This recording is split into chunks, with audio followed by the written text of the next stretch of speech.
Hello everyone, welcome back to our YouTube channel, and today I'll be taking lesson number 6 of your English syllabus, which is a poem written by John Masefield. The title of the poem is Sea Fever, and this Sea Fever, the poem, is a wanderlust poem, and it expresses the deep desire of a man to be at the sea. Here in the title, fever, the word is used to express the urgency of a desire which cannot be fulfilled unless he experiences it. And during fever, we have some type of restlessness in our body. Similarly, Masefield, he is having the same type of restlessness for the sea. And he hears the call from one of the most powerful forces on the earth, which is the sea. And in this poem, we will study how John Masefield, the writer, is interconnected with the sea. So I'll start with the poem. I must go down to the seas again, to the lonely sea and the sky, and all I ask is a tall ship and a star to steer her by.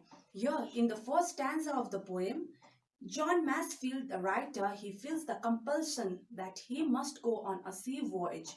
And during his journey to a sea voyage, he wants the sea to be very much lonely, devoid of any ship sailing out there. And he wants the sky to be very much quiet and clear. And to steer, I have jotted down the meaning of steer out here. Steer means to control direction of movement. So to control the direction of the movement, he wants to take a tall ship and a star during his voyage. And a wheel squeak and the wind song and the wild shells shaking, and a grey mist on the sea's face and a grey dawn breaking. So when he sets his journey on a voyage, the waves comes and hit the ship and it shakes the ship, and he hears the he hears the song of the wind. And during each breaking dawn, dawn here means first appearance of light before sunrise. So during each breaking dawn, he wants to see grey mist. Mist means tiny droplets of water. He wants to see tiny droplets of water on the surface of the sea.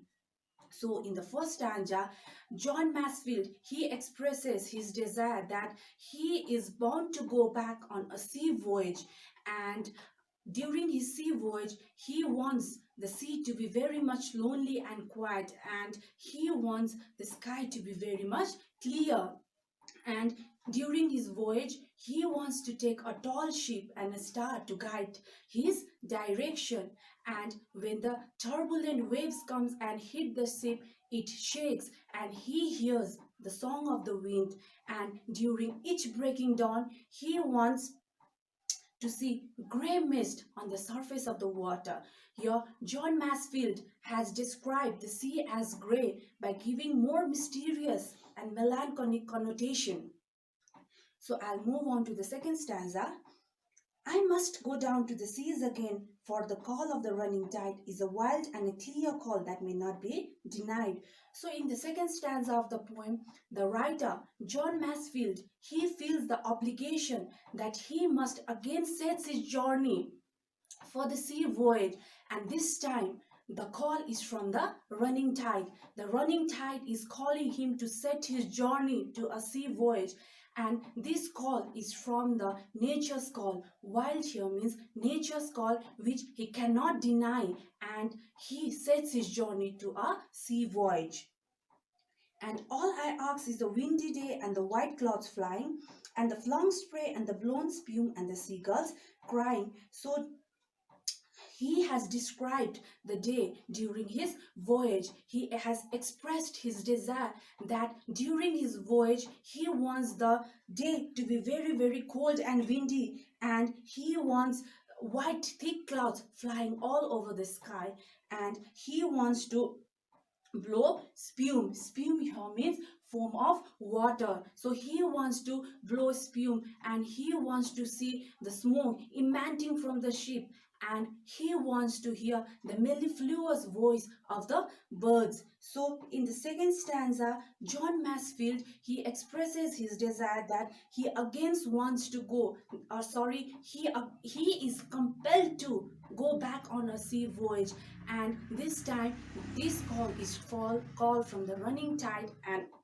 this call this call is from the running tide, and this call is, he cannot deny that call, and he sets his journey on a sea voyage. And during his journey he wants the day to be very much windy and cold, and he wants thick white clouds flying all over the sky, and he also wants to see the smoke emanating from the ship, and he wants to blow spume, and he wants to hear the birds cry in the second stanza. Moving on to the third stanza. I must go down to the seas again, to the vagrant gypsy life, to the girl's way and the whale's way, where the winds like a whetted knife. So in the third stanza, John Masefield, he expresses an irresistible pull from the nature, and again he says his journey, to the voyage, and this time he wants a vagrant gypsy life. Vagrant here means person who moves from place to place, and gypsy here means a nomadic person. So when he sets his journey to a sea voyage, he wants a nomadic person life, moving from one place to another, and he wants to follow the seagull's way, the bird's way, and the whale's way. And while he is following the seagull's way and the whale's way, he feels that the wind out there is like a sharpened knife. Weighted here means very much sharpened, as sharp as a knife. The wind here is as sharp as a knife. And all I ask is a merry yarn from a laughing fellow rover, and a quiet sleep and a sweet dream when the long trek is over. So on his journey to a sea voyage, he expresses his desire that a companion should be there to accompany him, and the companion is telling him a merry yarn. Yarn here means tale, a merry yarn, a very good tale about life. And after all his sea voyages are over, he wants to come back and sleep soundly with pleasant dreams. So in the third stanza of the poem, John Masefield, he expresses his desire that he again wants to go to the sea on a sea voyage, and this time he wants a nomadic person life, devoid of any problems. He wants to move from place to place, and he wants to follow the seagull's way, the bird's way, and the whale's way. And he feels that the wind while following the seagull and the whale's way is like a sharpened knife. And he also expresses his desire that he wants a companion during his sea voyage to tell him a very good tale about life.